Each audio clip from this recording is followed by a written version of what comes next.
السلام عليكم ورحمة الله وبركاته.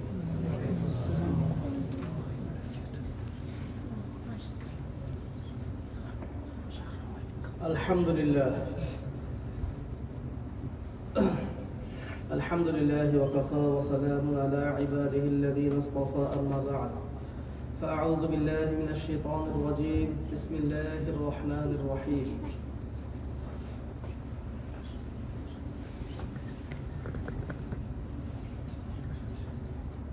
والتين والزيتون وطور السينين وهذا البلد الأمين صدق الله مولانا العظيم.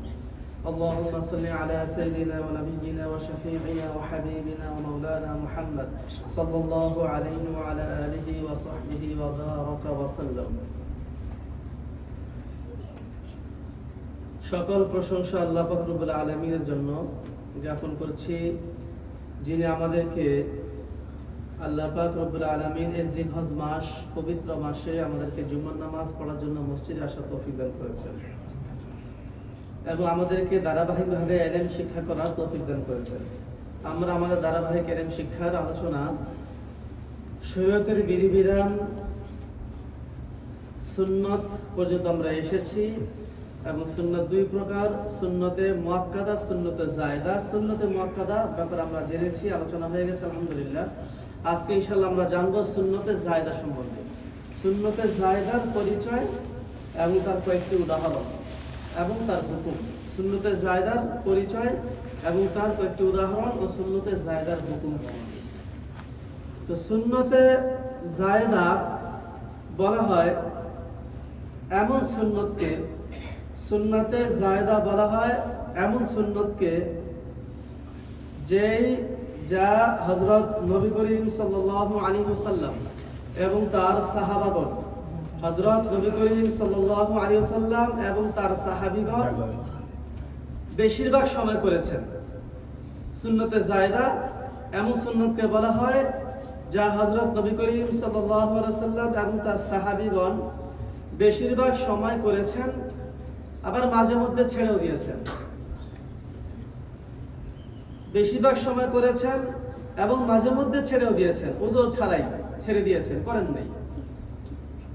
তবে মুসলমানদেরকে করার প্রতি উদ্বুদ্ধ করেছেন, উৎসাহিত করেছেন।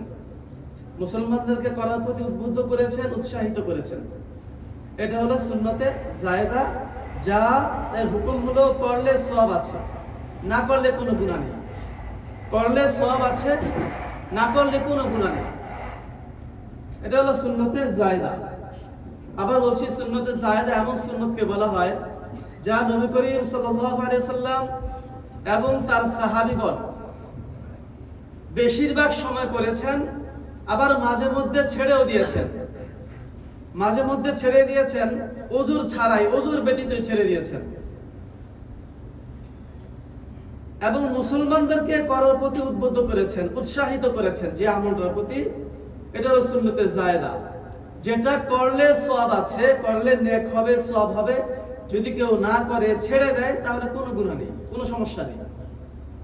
যেমন উদাহরণ হলো আসরের আগে 4 রাকাত সুন্নত, ঈশার নামাজের আগে 4 রাকাত সুন্নত, এগুলো সুন্নতে জায়েদা। সালাতুল ইশরাক, যেটা ফজরের পর সূর্য উদিত হওয়ার পর প্রায় 15 মিনিট পর যেটা আমরা শুরু হয় ওয়াক্ত, সালাতুল ইশরাক সকালে পড়া হয়। এই ইশরাক নামাজ, চাশতের নামাজ, এরকম জাতীয় নফল ইবাদত যেগুলো, এগুলো সুন্নতে জায়েদা। এটা করলে সওয়াব, না করলে কোনো গুনাহ নেই। এই সুন্নতে জায়েদার আবার কয়েকটি নাম আছে। এই সুন্নতে জায়েদাকেই নফল বলা হয়। সুন্নতে জায়েদার নামই হচ্ছে নফল, আমরা যেটা নফল নামে পরিচিত। এগুলো অন্য কোনো কিছু নয়, অন্য ইবাদত না। নবী যেগুলো করেছেন, করতে বলেছেন, হ্যাঁ, এটার নাম হচ্ছে নফল, এটাকে নফলও বলা হয়। সুন্নতে জায়েদাকে মুস্তাহাবও বলা হয়, মুস্তাহাব আমল যেটা আমরা শুনে থাকি, করে থাকি। সুন্নতে জায়েদাকে মানদুবও বলা হয়, অর্থাৎ একটা জিনিসেরই 4টা নাম। তাহলে সুন্নতে জায়েদা নাম, সুন্নতে জায়েদার নাম হচ্ছে নফল, সুন্নতে জায়েদার নাম হচ্ছে মুস্তাহাব, সুন্নতে জায়েদার নাম মানদুব। এই সব 4টা হচ্ছে সব সুন্নতে গুলো এবং সবই নফল। তাহলে সুন্নত দুই প্রকার, মুআক্কাদা, জায়েদা। এই মুআক্কাদা হচ্ছে এই 4টা, আর বাকি ওটা হচ্ছে এই সুন্নতে জায়েদা হলো 4টা, আর বাকি মুআক্কাদা তো একটাই, যেটা গুরুত্বপূর্ণ। তাহলে আমরা ইনশাআল্লাহ এই সুন্নতে জায়দার উপর বেশি বেশি বেশি করে আমল করার চেষ্টা করব, যেহেতু নবীজি উদ্বুদ্ধ করেছেন এবং বলেছেন যে সুন্নতে জায়দার উপর আমল করলে আল্লাহ পাক রব্বুল আলামিন ফরজের যে এই ঘাটতি বা ত্রুটি থাকবে সেটা আল্লাহ পাক এর দ্বারা পরিপূর্ণ করে দিবেন কিয়ামতের দিন। এজন্য আমরা অবশ্যই এর অনেক ফজিলত রয়েছে, অনেক অনেক সওয়াব রয়েছে, এগুলো আমল করলে বিভিন্ন আমলের বিভিন্ন সওয়াব রয়েছে। সালাত ইস্তিখারা এটা সুন্নাত, এবং দেখা যায় সালাতুল হাজাত, তারপর রয়েছে কি এই যেগুলো এই সব সালাতুত তাসবিহ, এগুলো সব সুন্নতে যায়, যেগুলো আমরা ইনশাআল্লাহ আমল করার চেষ্টা করব। আল্লাহ পাক আমাদের সবাইকে এই নবীজির সুন্নতের উপর বেশি বেশি করে আমল করার তৌফিক দান করেন, আমিন। তো আমরা ওয়াজিব, সুন্নাত এবং এগুলোর বলা হয় না আমাদের উর্দুতে, আজকে বলবো इंशाल्लाह। तो वाजिब किसको कहते हैं, वाजिब के बारे में हम बोल चुके हैं। तो वाजिब उस अमल को कहते हैं जो करना जरूरी है, जो करना जरूरी है, करना ही होगा, है जरूरी है, अत्यावश्यकीय है, लाजिमी है, उनको छोड़ने को, उनको तर्क करने को कोई गुंजाइश नहीं है, कोई गुंजाइश नहीं है उनको छोड़ने को। और जो उनको आमदन उनको छोड़ देंगे तो उनको वो फासिक बन जाएंगे और गुनाहगार भी होंगे, फासिक बन जाएंगे और गुनाहगार भी होंगे। अगर कोई वो इनकार करेंगे, कोई वाजिब उनको ना मानेंगे, इनकार करेंगे, तो वो फासिक बन, काफिर तो नहीं बने मगर फासिक बन जाएंगे, हैं वो फासिक बन जाएंगे। इसलिए वाजिब पर अमल करना जरूरी है हमको। जैसे सलातुल वितर, इशा नमाज के बाद हर रोज हैं सलातुल वितर, ये वाजिब है। और ईद की नमाज, दोनों ईद उल फितर, ईद उल अज़हा की जो सलात है वो वाजिब है। और जो कुर्बानी हम करेंगे ईद उल अज़हा के दिन वो भी वाजिब है। तो इन सब को मानना होगा, इकरार करना होगा, अमल करना होगा। अगर किसी ने एक कुर्बानी को नहीं मानेंगे, सलातुल वितर को नहीं मानेंगे, तो वो फासिक बन जाएंगे, फासिक बन जाएंगे। इसलिए अमल करना होगा।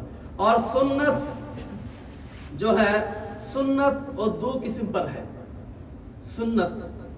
सुन्नत किसको कहते हैं, जो नबी अलैहिस्सलाम और उनको सहाबी, नबी अलैहिस्सलाम और उनकी सहाबी ने किया है, उनको सुन्नत कहते हैं। तो ये सुन्नत दो किस्म पर है, एक सुन्नत मुअक्कदा जिसको सुन्नत लाजिमी कहते हैं, और दूसरा सुन्नत जायदा जिसको सुन्नत जायदा जिसको इख्तियारी सुन्नत कहते हैं, इख्तियारी सुन्नत। तो सुन्नत मुअक्कदा किसको कहते हैं, सुन्नत मुअक्कदा का तारीफ वो है जो जिस पर नबी अलैहिस्सलाम और उनकी सहाबा, रसूल हमारे नबी मोहम्मद सल्लल्लाहु अलैहि वसल्लम और उनकी सहाबी जिस पर हर हमेशा अमल किया है, हुजूर के बगैर कभी नहीं छोड़ा, हुजूर के बगैर कभी नहीं छोड़ा, हर हमेशा हर जिंदगी में किया है। अगर हुजूर आया है तो छोड़ दिया, हुजूर के वक्त छोड़ दिया, इसको सुन्नत मुअक्कदा कहते हैं। तो इसलिए उन पर अमल करना होगा। अगर किसी ने उनको छोड़ने को आदी बन चुके हैं, हर हमेशा छोड़ देते हैं, कभी कभी यार जी चाहते तो अमल करता है, मगर वो हर हमेशा ही छोड़ देते हैं, उनको खामख्याली करते हैं, उनको हल्का समझते हैं सुन्नत मुअक्कदा को, तो वो गुनाहगार होंगे और नबी अलैहिस्सलाम की सुपारिश से महरूम बन जाएंगे। क़यामत के दिन नबी अलैहिस्सलाम की सुपारिश से महरूम वो बन जाएंगे। इसलिए सुन्नत मुअक्कदा पर अमल करना होगा हमको। सुन्नत मुअक्कदा क्या है, सुन्नत मुअक्कदा वो अमल है जे नंबर 1, सुन्नत मुअक्कदा नमाज, जो 5 वक्त सलात है मायनीची, हर रोज जो 5 वक्त सलात है, वो सलात के 12 रकात सुन्नत मुअक्कदा है। जैसे फजर से पहले 2 रकात सुन्नत मुअक्कदा है फजर से पहले, और ज़ोहर से पहले 4 रकात सुन्नत मुअक्कदा है, और ज़ोहर के बाद 2 रकात, ये 6 रकात हुआ। मगरिब के बाद 2 रकात, 8 रकात हुआ। और ऐशा के बाद 2 रकात। तो फजर से पहले 2 रकात, और ज़ोहर से पहले और बाद में 4, 2, 6 रकात, 8 रकात हुआ। मगरिब के बाद 2 रकात, 10 रकात हुआ। और ऐशा के बाद 2 रकात, ये 12 रकात सुन्नत मुअक्कदा है। ये इब्ने माजा शरीफ में है, नबी सल्लल्लाहु अलैहि वसल्लम खुद फरमाया। तो इसलिए इस पर अमल करना होगा, ये सुन्नत मुअक्कदा है। और दाढ़ी रखना ये भी सुन्नत मुअक्कदा है, दाढ़ी रखना ये भी सुन्नत मुअक्कदा है। जमात के साथ नमाज पढ़ना, मस्जिद में आकर जमात के साथ नमाज पढ़ना, ये सुन्नत मुअक्कदा है, वाजिब के करीब है, वाजिब के करीब है। इसलिए क्या करना होगा, इस सब पर अमल करना होगा, क्योंकि नबी सल्लल्लाहु अलैहि वसल्लम ने फरमाया जो बंदा नमाज के वक्त हो गया और घर में है, हालांकि वो घर में रहने के बावजूद वो मस्जिद में नहीं आया, वो मस्जिद में आ सकता है, टाइम है, मगर घर में बैठे रहा, घर में सलात पढ़ लिया, तो मेरा दिल चाहते हैं कि युवक को, यांग को जो है, वो जुआन को हम कहते हैं कि तुम लकड़ियां जमा करो और आग, उनको घर में आग जला दो। ऐसा नबी सल्लल्लाहु धमकी दिया, तो इसका क्या कीमती है। अब नबी सल्लल्लाहु इरशाद फरमाया, मन रागिबा अन सुन्नती फलैसा मिन्नी, जो मेरा सुन्नत से मुंह फिरा लिया, अमल नहीं किया, हल्का समझा मेरा सुन्नत को, तो वो मेरा उम्मत से नहीं है, उम्मत से नहीं है। ऐसे नबी सल्लल्लाहु अलैहि वसल्लम फरमाया। तो इसलिए सुन्नत मुअक्कदा पर अमल करना होगा हमको सबको, भाई अमल करना जरूरी है। इसलिए हम सबको, अगर उज़्र आए तो कोई मसला नहीं, अगर उज़्र आए तो मसला नहीं, छोड़ना भी एक गुंजाइश है, मगर अमल करने की कोशिश करना। और सुन्नत, दूसरा नंबर सुन्नत ज़ायदा है।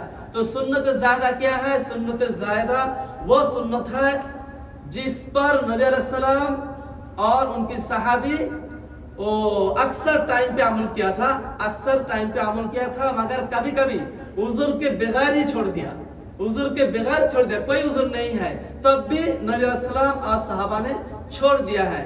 वो सुन्नत ज़ायदा है जिस पर अमल करने के लिए नबी अलैहिस्सलाम उम्मतों को, मुसलमानों को शौक दिलाया कि तुम ये करो, स्टार्ट करते रहो, ऐसे करते रहो। जैसे उनके मिसाल जैसे वो असर से पहले 4 रकात और इशा से पहले 4 रकात जो सुन्नत पढ़ना है, वो सुन्नत ज़ायदा है, वो लाज़िमी नहीं। अगर पढ़ना तो सब मिलेगा, अगर नहीं करना तो कोई मसला नहीं, कोई गुनाह नहीं है, कोई जुर्म नहीं होगा। ये सुन्नत ज़ायदा है, तो करना ही बेहतर होगा। और ये सुन्नत ज़ायदा को और भी नफल भी कहलाते हैं, सुन्नत ज़ायदा को नफल कहलाते हैं, ये सुन्नत ज़ायदा को मुस्तहब कहलाते हैं, ये सुन्नत ज़ायदा को और मंदूब भी कहलाते हैं। तो सुन्नत ज़ायदा, नफल, मुस्तहब, मंदूब, ये चारों एक ही चीज़ है, ये सभी ज़ायदा नफल है, मुस्तहब है, ज़ायदा है, मंदूब है और सुन्नत भी है। तो इस पर अमल करना हमको भी ज़रूर है, क्योंकि इसको अमल करने से बहुत हमको फ़ायदा मिलेंगे। जैसे इशराक पर अमल करने से हमारे हज की पूरा मकबूल हज को सवाब हमको मिलेंगे। अगर हम सुबह से फजर नमाज के बाद सूरज तुलू होने से 15 मिनट के बाद शुरू करेंगे, 9 बजे तक ये टाइम रहेगा, 9 साढ़े 9 तक ये टाइम रहेगा। तो इस तक अगर हम 4 रकात इशराक नमाज पढ़ेंगे तो नबी सल्लल्लाहु अलैहि वसल्लम फरमाया कि तुम्हारे लिए कबूल हज के सवाब मिलेंगे। तो ऐसे बहुत नफल अमल पढ़ने से अल्लाह रसूल सल्लल्लाहु अलैहि वसल्लम सवाब देने के लिए बोला। तो ये हमको अमल करना होगा। तहज्जुद भी, सलात भी है, और इशराक भी है, सलातुल चाश्त भी है, सलातुल तस्बीह भी है। ऐसे जो अमल है ये सब सुन्नत ज़ायदा है, मुस्तहब नफल है, अमल है। इस पर हमको सबको अमल करना होगा। अल्लाह ताला हमारे सबको ये सुन्नत पर ज़्यादा से ज़्यादा अमल करने लिए तौफीक अता फरमाए। आमीन। व आखिर दवाना अल्हम्दुलिल्लाहि रब्बिल आलमीन।